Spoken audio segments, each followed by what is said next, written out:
Hola queridos amigos, hoy les traigo un trabajo muy especial, obra del periodista santiaguero Igor Guilart Tefón, a quien sigo desde hace mucho tiempo y cuyo trabajo admiro profundamente. En este relato nos lleva al Santiago de Cuba de 1954, con un caso tan sorprendente como poco conocido, el secuestro del heredero de la familia Bacardí. Yo soy Pedro Enrique Pujals y les doy la bienvenida a mi canal histórico El Tesoro del Presidente, un espacio donde rescatamos historias fascinantes, muchas veces olvidadas, pero siempre llenas de vida, misterio y memoria.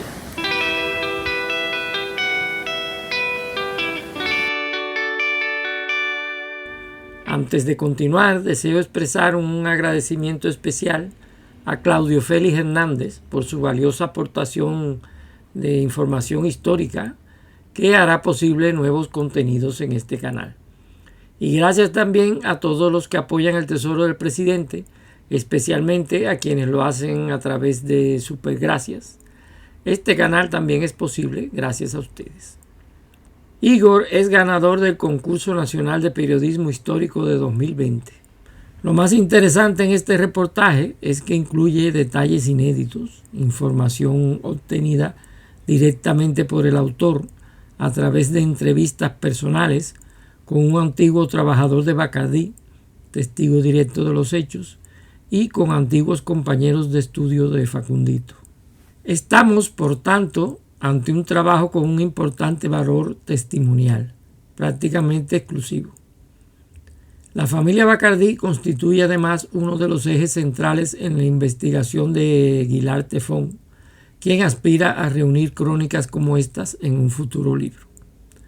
Para quienes deseen profundizar en su obra, dejaré el enlace a sus artículos en la descripción del vídeo.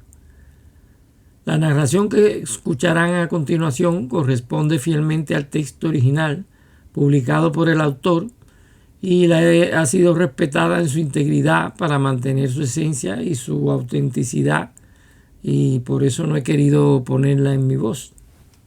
Noticias de un secuestro en Santiago. Por Igor Guilarte.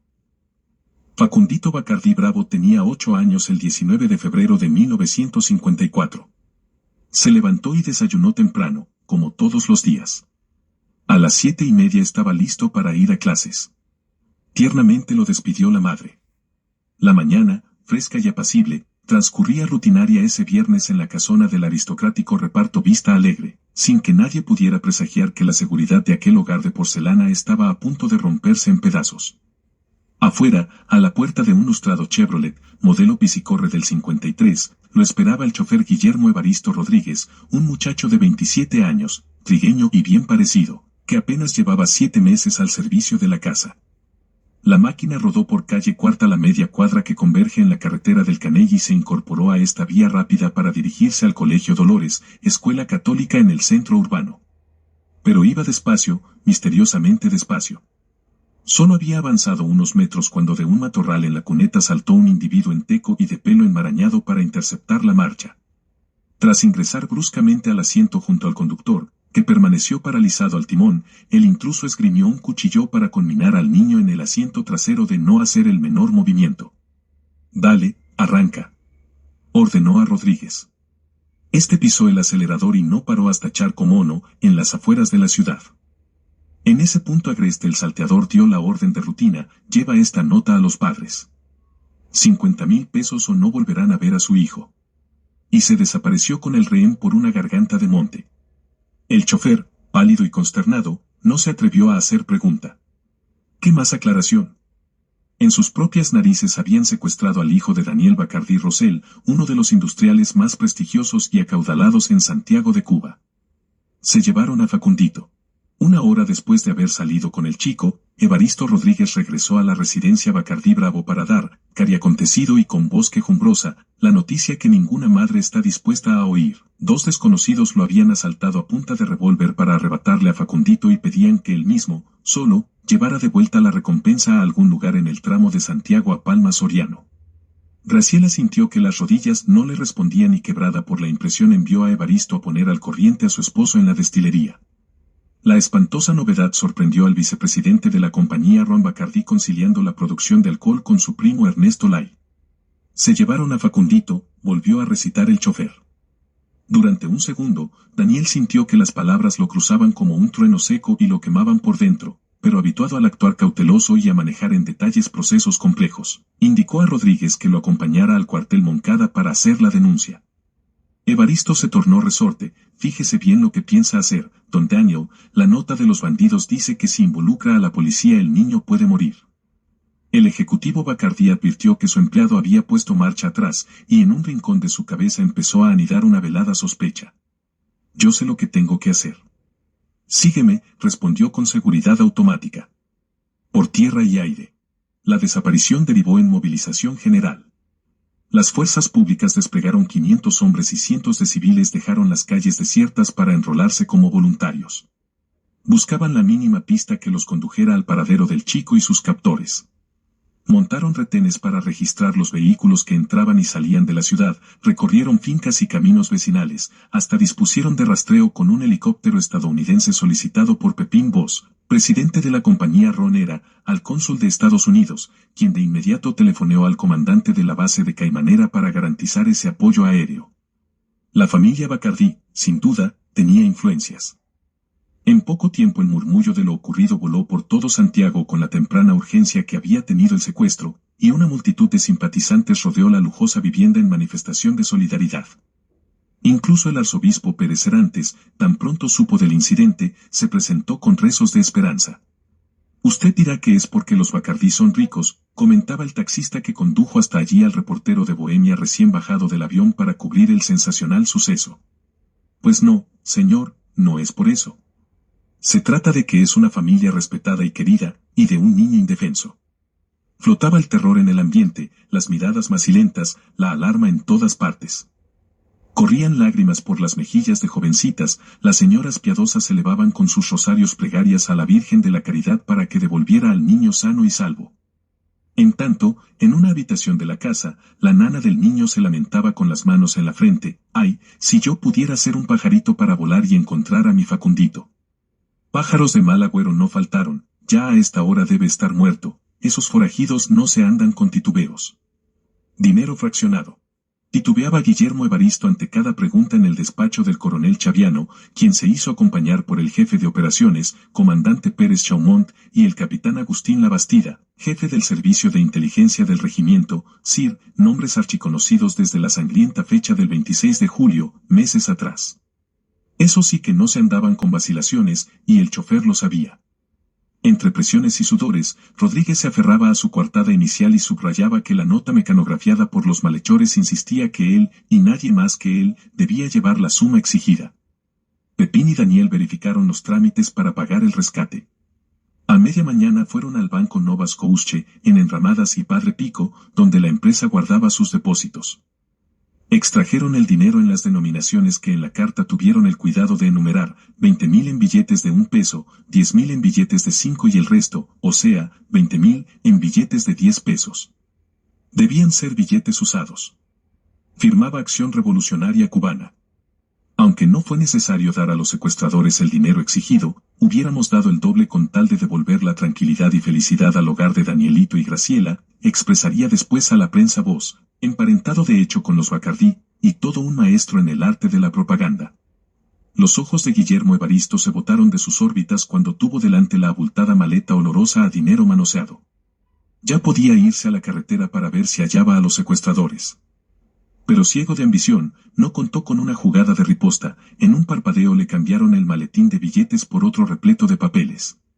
Los interrogatorios y la revisión de los archivos penales habían convencido al mando militar y al propio Daniel que el chofer escondía algo oscuro detrás de su cándida nobleza.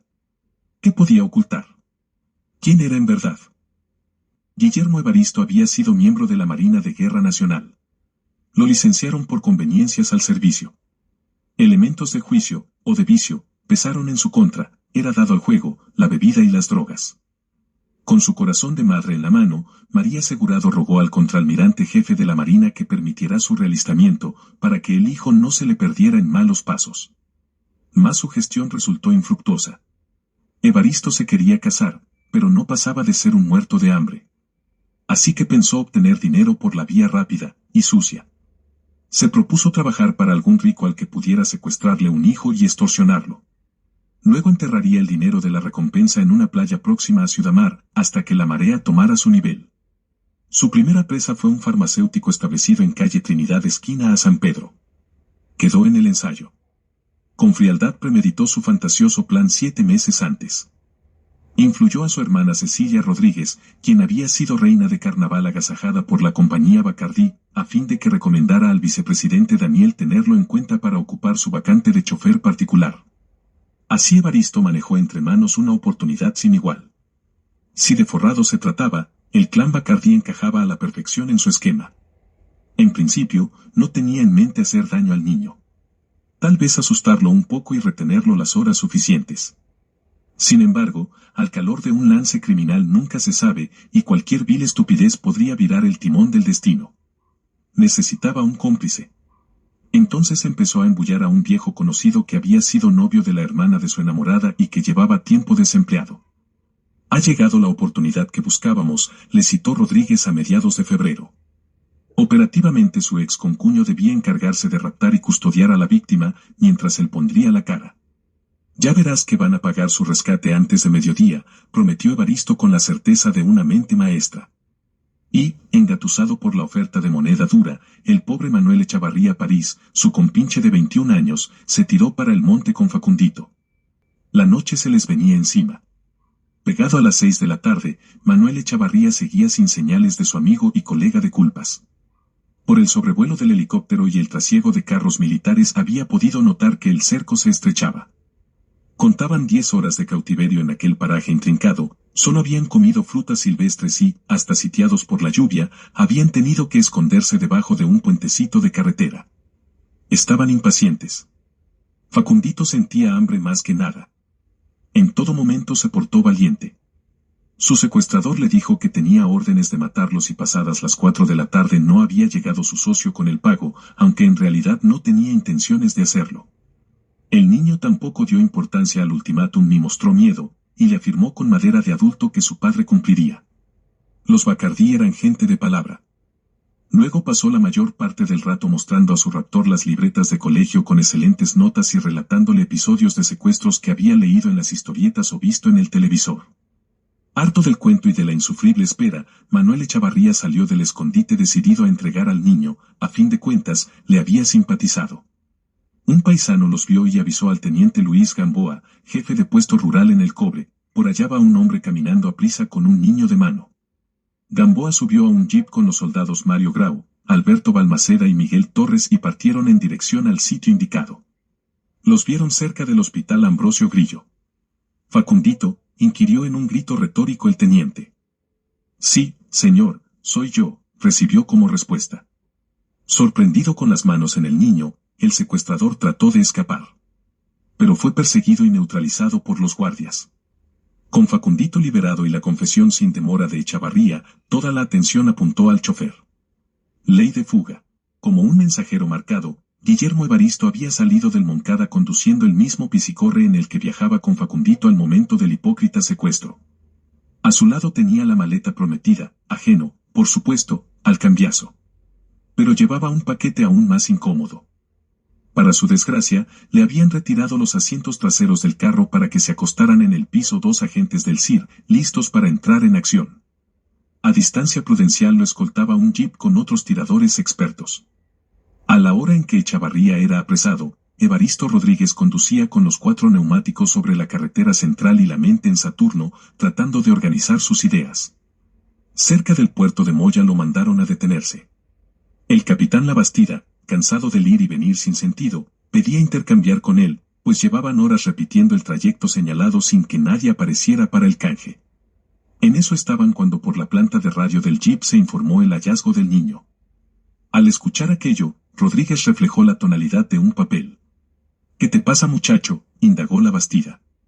Nada, capitán, que me alegro mucho de esa noticia, y contestando eso el chofer se apoderó de una pistola para internarse en la espesura. Casi al unísono, el propio radioteléfono comunicaba que se trataba del autor principal del plagio. Dieron con él 2 horas después, en una finca próxima a Palma Soriano. Supuestamente, en su alocada evasiva el fugitivo abrió fuego hiriendo a Sedal a un uniformado, nunca se dio nombre, por lo que las fuerzas del orden respondieron en consecuencia. Evaristo Rodríguez acabó en medio de la manigua, con el jacket negro acribillado a balazos, ahogado en un charco de sangre y silencios.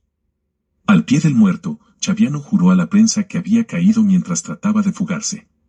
Radio Bemba manejó siempre que lo habían torturado y aplicado la ley de fuga. Mojado y nervioso, pero ileso, Facundito fue devuelto directamente a su padre por la patrulla que lo encontró. Su reaparición en el hogar produjo una escena dramática. Graciela se lanzó con todas sus fuerzas a besar y apretar en su regazo al hijo que pensó no volver a ver. Daniel Bacardí los cubrió con un abrazo inmenso, mientras se le empañaban los cristales de los lentes. Estas han sido las horas más angustiosas y amargas de mi vida, confesó. El chico llegó sonriente, explicando que no le habían hecho nada y pidiendo, no me siento cansado, lo que tengo es un hambre del carajo. La cocinera Petronila se apuró a prepararle un suculento bistec. Para él había sido cosa de película, una aventura inolvidable. En cuestión de segundos pasaron de la más inenarrable zozobra a la desbordante alegría. La casa desbordaba de familiares y amigos. Frente a la verja, las clases vivas en vigilia desde la mañana daban loas al niño y gracias al cielo. Con el final feliz de unos, sin embargo, empezaba el calvario de otros. La noticia de la tragedia entró como perro herido en casa de pobre. El dolor más hondo cinceló el rostro de los Rodríguez. Si está muerto se lo buscó, por canalla, acusaban algunos. Pero por infame que sea un hijo, el sufrimiento de una madre merece respeto. María Segurado había soñado con un hijo juicioso, y aunque siempre fueron humildes trató de inculcarle honradez. Cecilia, la bella, juraba a puro llanto que su hermano era bueno. El padre, Alberto Rodríguez, veterano cabo de policía, no hallaba consuelo, mi hijo era un niño grande. Fui a verlo muerto, tirado en un camino. A pesar de reclamarlo, no le entregaron el cadáver. Directo al cementerio. El juicio final. Manuel Echavarría estuvo a punto de ser linchado cuando lo trasladaban detenido al Moncada. La masa colérica lo descubrió agazapado en el jeep y entre aullidos se abalanzó para ajusticiarlo. Sus escoltas tuvieron que palanquear los rifles para evitar el ánimo de venganza y poder remitirlo a disposición del tribunal. Bajo el Código Penal vigente podía ser condenado hasta 30 años de cárcel. El juicio se efectuó con nutrida asistencia en el Palacio de Justicia. Facundito testificó que él y Manuel se volvieron amigos, y al final le hizo una seña que fue razón de múltiples interpretaciones. El abogado defensor, doctor Castellanos, la esgrimió como la prueba de la mueca, y médicamente evaluó a su cliente de subnormal. Graciela pidió un voto de clemencia para él por no haber asesinado a su hijo, y Echavarría fue sentenciado a solo 4 años. Allí salió absuelto José Cuevas Gallofre, quien, sin deberla, se vio implicado por el hecho accidental de que la carta demandando el rescate había sido redactada, por el difunto Evaristo, en una máquina de escribir que tenía en la vidriera de su establecimiento. Periódicos de Madrid, Buenos Aires y Nueva York se hicieron eco de la noticia del secuestro que había despachado la United Press. Con sendos reportajes Bohemia y Avance proyectaron el drama a la nación entera. Fue un episodio que conmovió a Santiago de Cuba, y aún puede decirse que el pueblo vivió las mismas horas de tormento y desesperación que Daniel y Graciela. La familia Bacardí, invulnerable a vista de todos, aprendió una terrible lección ese 19 de febrero de 1954. Como mito urbano quedó la compostura de un niño de 8 años ante el caos. Facundito no lloró, no gritó. Eligió no rendirse y venció a sus captores.